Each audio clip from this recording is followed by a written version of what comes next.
কুরবানির সাথে আকিকা দেয়া যাবে কিনা। খুব বেশি আলোচনা হচ্ছে এই প্রসঙ্গটা যে কুরবানির সাথে আকিকা দিয়ে দেয়া যাবে কিনা। সেখানে আমরা বলছিলাম যে আসলে দুটি ভিন্ন ইবাদত। কুরবানি হচ্ছে জিলহজের 10 তারিখে আমরা কুরবানি করে থাকি, আর আকিকা হচ্ছে বাচ্চা যেদিন জন্মগ্রহণ করবে, সন্তান ভূমিষ্ঠ হওয়ার 7 দিন পরে। তাহলে ভিন্ন দুইটা ইবাদত, দুই সময়ের ইবাদত। নাম্বার 2, আকিকার ক্ষেত্রে আল্লাহ রাসূল সাল্লাল্লাহু আলাইহি ওয়াসাল্লাম বলেছে আনিল গুলামি শাতান ওয়া আনিল জারিয়াতি শাত, অর্থাৎ ছেলে হলে 2টি ছাগল দিয়ে আকিকা করো, এবং যদি মেয়ে হয় তাহলে 1টি ছাগল দিয়ে আকিকা করো। তো সেক্ষেত্রে কুরবানিতে কিন্তু এরকম বিধান নেই। কুরবানিতে কিন্তু 1টি ছাগল দিয়ে আপনি কুরবানি করলে কুরবানি হয়ে যাচ্ছে, সেখানে 2টি ছাগল দেওয়া লাগবে এমন কোনো কথা নেই।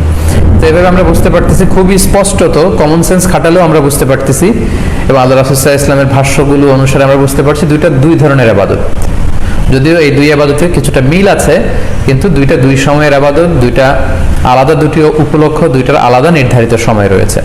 যেমন আকিকার ক্ষেত্রে সুন্নাহ হচ্ছে বাচ্চা যেদিন জন্মগ্রহণ করবে তার 7ম দিন শেষে 7 দিন পরে আপনি আকিকা করবেন। আল্লাহ রাসূল সাল্লাল্লাহু আলাইহি ওয়াসাল্লাম বলেছেন কুল্লু গুলামিন মুরতাহানুন বিআকিকাতিহি তুযবাহু আনহু ইয়াওমা সাবিহি, প্রত্যেক সন্তানের আকিকা দিতে হয় তার 7ম দিনে। ওয়া ইউহলাকু ওয়া ইউসাম্মা, এবং 7ম দিনে মাথার চুল ফেলে দিতে হয়, তার সুন্দর একটি নাম রাখতে হয়। তাহলে আকিকার বিধান হচ্ছে সম্মানিত শুধু সন্তান জন্মগ্রহণ করার 7 দিন পরে। আমরা বুঝতে পারলাম আল্লাহ রাসূল সাল্লাল্লাহু আলাইহি ওয়াসাল্লামের ভাষ্য অনুযায়ী, কথা অনুযায়ী, কওল অনুযায়ী। এবার যদি আমরা আল্লাহ রাসূল সাল্লাল্লাহু আলাইহি ওয়াসাল্লামের আমল দেখি, ওনার ব্যক্তিগত আমল কি ছিল, সেক্ষেত্রে আমরা সহিহ ইবনে হিব্বানের একটি হাদিস উল্লেখ করব, যেটিকে ইবনে হাজার আল আসকালানি উনি ওনার ফাথুল বারিতে সহিহ হিসেবে উল্লেখ করেছেন। আয়েশা রাদিয়াল্লাহু তাআলা আনহার বর্ণনা, তিনি বলেন যে আক্কা রাসূলুল্লাহ সাল্লাল্লাহু আলাইহি ওয়াসাল্লাম আনিল হাসানি ওয়াল হুসাইনি ইয়াউমা সাবিঈ ওয়া সাম্মাহুমা। আল্লাহ রাসূল সাল্লাল্লাহু আলাইহি ওয়াসাল্লাম নিজে ওনার দৌহিত্র অর্থাৎ ওনার নাতি হাসান এবং হুসাইনের আকিকা নিজে করেছেন 7ম দিনে, এবং 7ম দিনে তাদের নাম রেখেছেন। একজনের নাম রেখেছেন হাসান, আরেকজনের নাম হুসাইন। অর্থাৎ হাসান রাদিয়াল্লাহু আগে জন্মগ্রহণ করেছিলেন, ওনার চেয়ে ছোট ছিল হোসেন, উনি পরে জন্মগ্রহণ করেছেন। তো ওনাদের জন্মের পরে 7 দিন পরে আল্লাহ রাসূল সাল্লাল্লাহু আলাইহি ওয়াসাল্লাম ওনাদের আকিকা দিয়েছিলেন, এবং 7ম দিনে উনি আকিকাও দিয়েছেন এবং তাদের নামও রেখেছেন। তাহলে আল্লাহ রাসূল সাল্লাল্লাহু আলাইহি ওয়াসাল্লামের কওলি হাদিস, ওনার ভাষ্য মতে আমরা জানলাম উনি বলেছেন 7ম দিনে আকিকা দিতে হয়, এবং ওনার ব্যক্তিগত আমল থেকে আমরা জানতে পারলাম যে উনি ওনার 2 নাতির আকিকা দিয়েছেন 7ম দিনে এবং নাম রেখেছেন। তাহলে এ থেকে আমরা সুস্পষ্ট বুঝতে পারি যে আকিকা দিতে হয় সন্তান জন্মগ্রহণ করার 7 দিন পর, 7ম দিনে। যদিও তবারানিতে আরেকটি হাদিস এসেছে যেখানে বলা হয়েছে যে আকিকা 7ম দিনেও দেয়া যায়, 14তম দিনে দেয়া যায়, 21তম দিনে দেয়া যায়। যদি 7ম দিনে কেউ দিতে না পারে কোনো কারণে, তাহলে 14তম দিন, না পারলে 21তম দিন।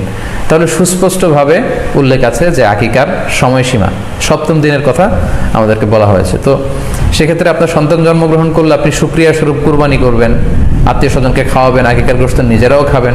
তো এটা যদি আপনি কুরবানির জন্য রেখে দেন, তাহলে তো সন্তান দুনিয়াতে আসার এই আনন্দটা থাকে না। একজন যখন সন্তান পায়, সে কেমন যেন আকাশের চাঁদ হাতে পায়। তো তখন তার 7 দিনের মধ্যে যে আনন্দটা থাকে, ওই দিন তার নাম রাখা হবে, আত্মীয় স্বজনরা আসবে, বাচ্চাকে দেখবে, দোয়া করবে, তখন আকিকা করে গোশত নিজে খাবেন, আত্মীয়দের খাওয়াবেন, পাড়া প্রতিবেশীদেরকে দিবেন। এটা হচ্ছে সন্তান ভূমিষ্ঠ হওয়ার উপলক্ষকে কেন্দ্র করে এই আকিকা।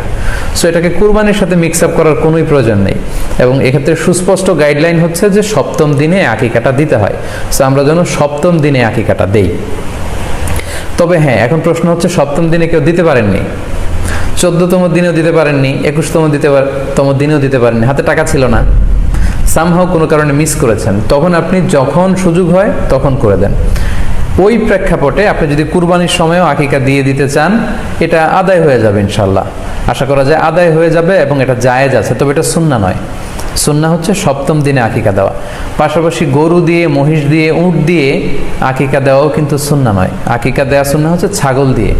হ্যাঁ, গরু 7 ভাগে 1টি ভাগ কুরবানির সাথে যদি আপনি আকিকা দিতে চান, আকিকা আদায় হয়ে যাবে, এটা জায়েজ আছে, কিন্তু এটা সুন্নাহ নয়। সুন্নাহসম্মত হচ্ছে আকিকা 7ম দিনে দেয়া এবং ছাগল দিয়ে দেয়া। ছেলের ক্ষেত্রে 2টি ছাগল, মেয়ের ক্ষেত্রে 1টি ছাগল। আশা করি কুরবানির সাথে আকিকার প্রসঙ্গটি আপনাদের কাছে ক্লিয়ার হয়েছে।